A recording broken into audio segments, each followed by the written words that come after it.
We have just measured the calcium hardness, and now we are going to measure the total hardness, remembering that hardness would be caused by not only calcium but also magnesium and many other multivalent cations, such as, for example, iron or zinc or chromium. So we already have a sample, and what I'm going to do is see if there is any hardness already in the water which I'm going to be using. So I'm going to go ahead and put somewhere between 20 and 50 cc's in the titration dish. Once again, this titration dish is dedicated for hardness because we don't want to have any traces of phenolphthalein. For example, in this particular titration dish, we used it for chlorides and alkalinity. There's going to be always a trace of phenolphthalein that is going to make it very difficult for us to recognize a blue and the total absence of a purple color. So here is the deionized water for the reaction to take place. Now we are going to add versenate hardness buffer solution, approximately 10 to 15 drops.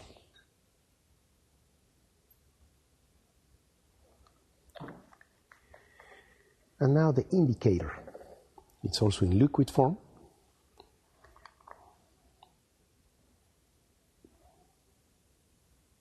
I put 12 drops. Anything between 10 and 15 drops is fine. And here we can see very clearly that we have a very dark, intense blue.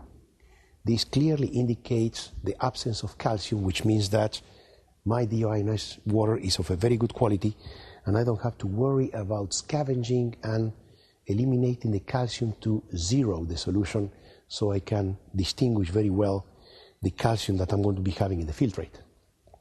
So now it's time for me to go ahead and add a sample. I'm going to go ahead and measure 1 cc and put it here. 1 cc. And we can already see a very pronounced color change.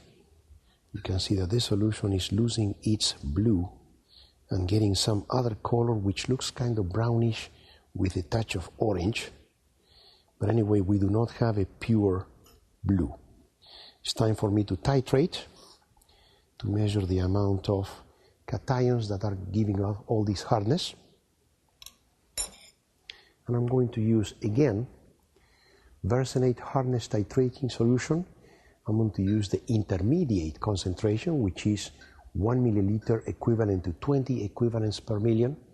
I'm not going to use 2 or 200. I don't really know how much calcium I have, so I'm going to be cautious using the intermediate concentration and try to get to the final point. This is a 5 milliliter pipette. I'm going to get exactly 5 cc's and start.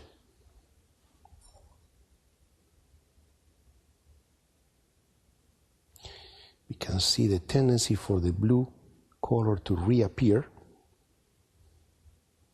Still a trace of purple.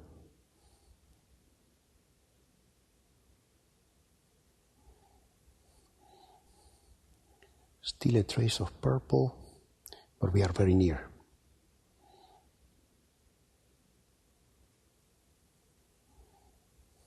And this is the final point, and I'm reading here 0.7 of a milliliter. That's a very small amount, and as a matter of fact, I can use the calculation that I have 0.7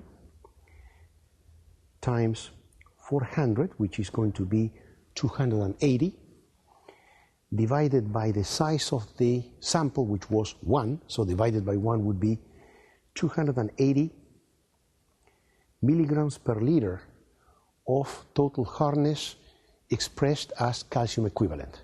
That makes a lot of sense because usually the total hardness is going to be a number equal or slightly higher than the calcium hardness, indicating that yes, in the fluid we have calcium, but we have some other ions, probably magnesium, giving us some extra reading for the total hardness. So the total hardness comes as 280 milligrams per liter calcium equivalent.